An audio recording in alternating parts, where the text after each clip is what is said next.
teman-teman semua, selamat datang di podcast Suara Demokrasi, tempat di mana suara kecil bisa membawa dampak yang besar. Saya Deli Susana Ulu, mahasiswi Fakultas Hukum Universitas Nusa Cendana, dan bersama dengan teman-teman saya pada hari ini akan membahas isu tentang status kewarganegaraan. Tapi sebelum kita memulai akan video ini, terlebih dahulu izinkan teman-teman saya untuk memperkenalkan diri mereka masing-masing. Silakan. Perkenalkan, nama saya Yohanes Litwino Umbele, kerap disapa Wino.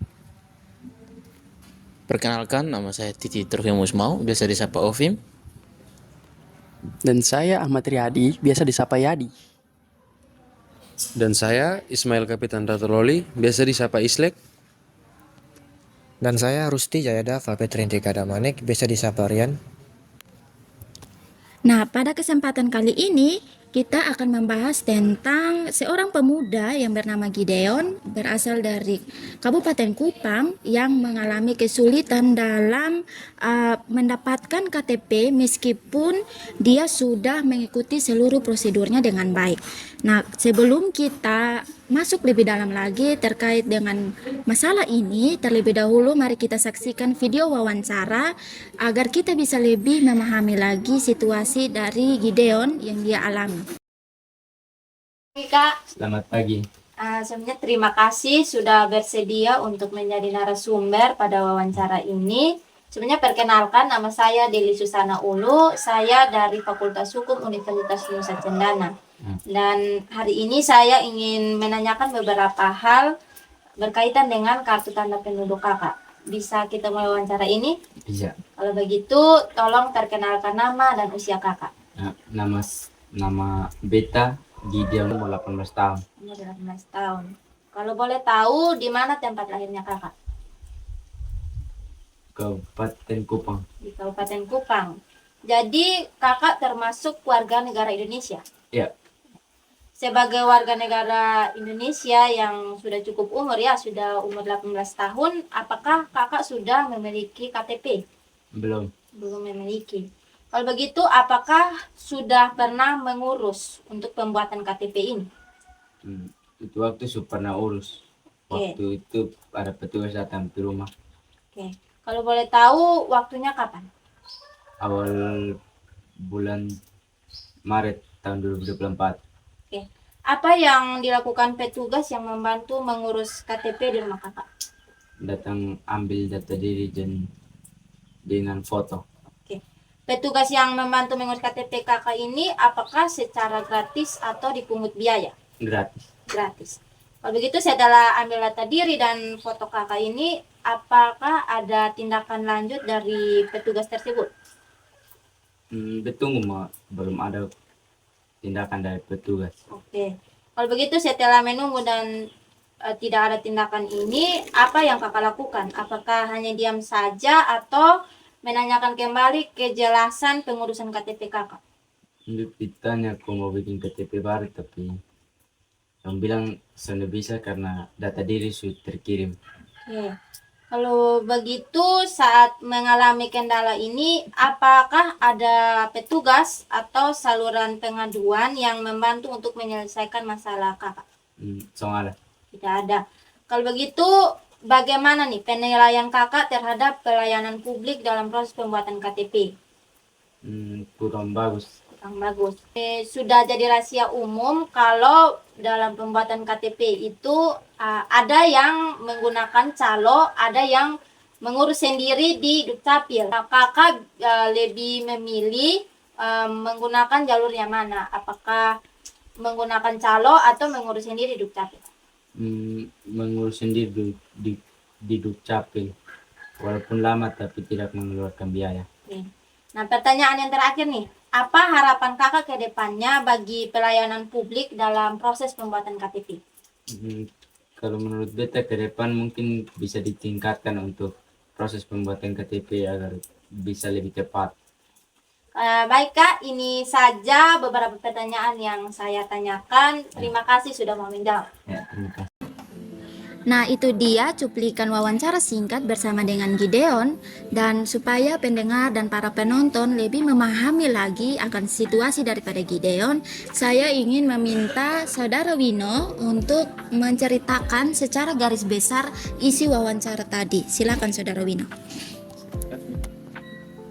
Baik, seperti yang kita sudah tonton dari video sebelumnya bahwa si pemuda Gideon yang berasal dari Kabupaten Kupang ini dia mengalami kendala dalam melakukan pendaftaran KTP-nya begitu.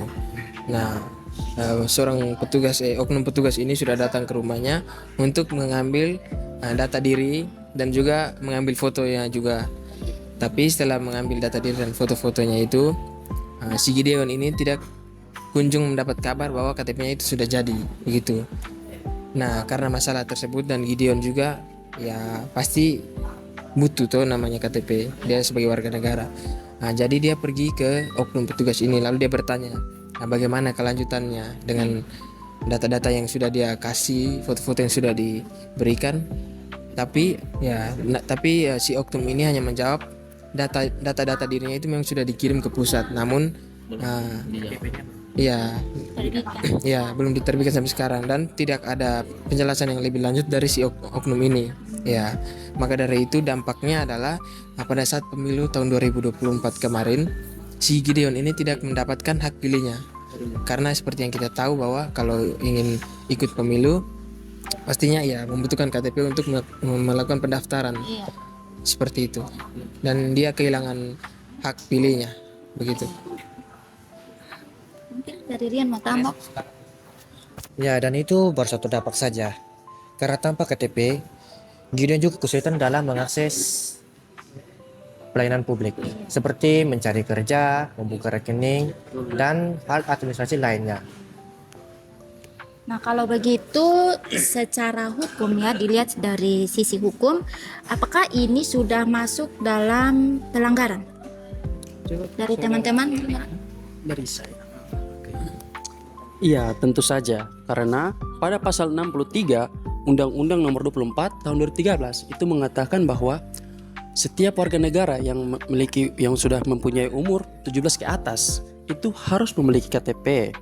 Tetapi itu bukan cuma tanggung jawab warga, karena negara juga harus bisa memastikan kalau dokumen itu dapat diakses.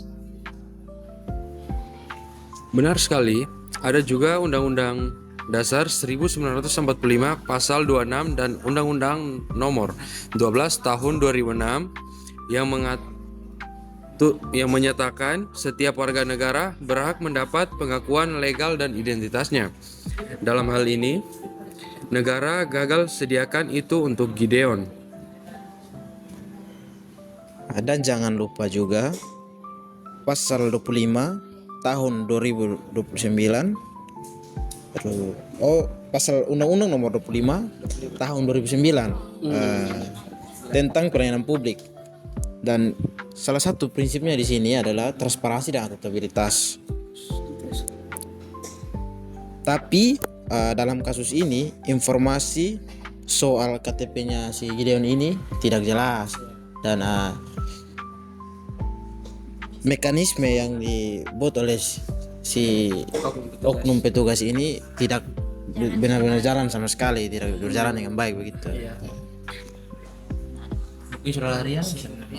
Ya, ini KTP juga jadi syarat untuk ikut pencoblosan karena terdapat juga di Undang-Undang Nomor 7 Tahun 2017 tentang pemilu.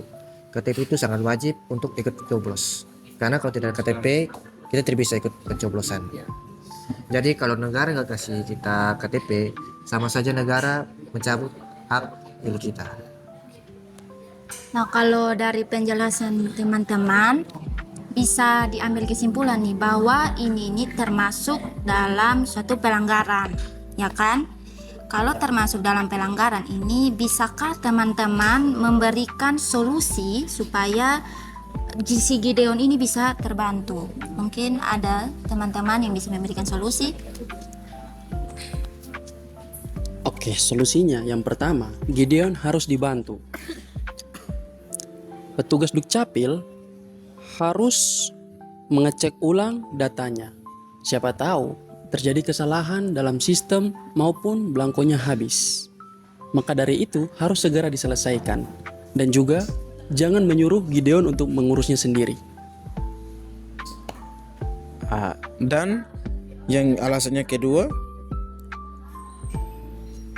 petugas Dukcapil harus dikasih pelatihan juga tentang pelayanan publik ini. Jangan hanya mereka cuman sebagai petugas administratif, tetapi mereka harus sadar bahwa mereka juga sebagai bagian dari hak warga negara. Ya, seperti itu. Nah, selain itu juga terkait dengan hal ini, sebaiknya pemerintah itu mengadakan sistem digital yang lebih transparan begitu. Misalnya seperti notifikasi-notifikasi HP ketika surat-surat atau KTP atau surat kependudukan yang lainnya itu Sudah selesai. ya sudah selesai dibuat. Nah, lebih bagusnya itu ketika sudah selesai terdapat notifikasi dalam HP atau dibuatlah suatu aplikasi yang membantu warga negara ini agar bisa diakses oleh warga negara supaya memudahkan, Iya. supaya warga negara ini tidak perlu bolak-balik dari rumah ke kantor Dukcapil. Itu juga kan Mengurangi lah ya. mengurangi begitu. Mungkin dari teman-teman masih ada lagi yang ingin disampaikan. Tidak ada lagi yang solusinya. Mungkin solusinya begitu saja. Oke. Jadi intinya ini pelayanan publik itu bukan hanya sekedar bonus tapi juga hak yang harus didapatkan oleh warga negara. Dan negara ini juga harus bisa hadir untuk menjamin hal ini ya. Oke. Mungkin dari Ismail ada yang tambah. Saya ingin menambahkan sedikit. Ya benar, jangan sampai hak konstitusional warga terhambat gara-gara sistem yang tidak siap. Oke, buat teman-teman pendengar, mari kita lebih memperhatikan dokumen kita, terutama pada KTP, karena KTP merupakan identitas diri. Dan juga bukan hanya sekedar identitas diri, KTP juga merupakan kunci penting untuk mengakses segala layanan, seperti layanan kesehatan, pendidikan, maupun pernikahan. Semua itu membutuhkan KTP. Jadi baik teman-teman, kami mengajak teman-teman yang di sana yang sedang menonton agar segera datang ke kantor terdekat untuk mengurus data-data teman-teman yang belum mempunyai KTP, karena teman-teman harus pahami bahwa kita sebagai warga negara harus memiliki identitas. Oke teman-teman semua, terima kasih buat insight baru pada kesempatan kali ini. Dan buat para pendengar sendiri, ingat bahwa hak kalian itu sangat penting. Ini dia diskusi-diskusi yang telah kami lakukan. Semoga bermanfaat buat teman-teman yang menonton. Dan sampai ketemu di episode selanjutnya. Bye-bye.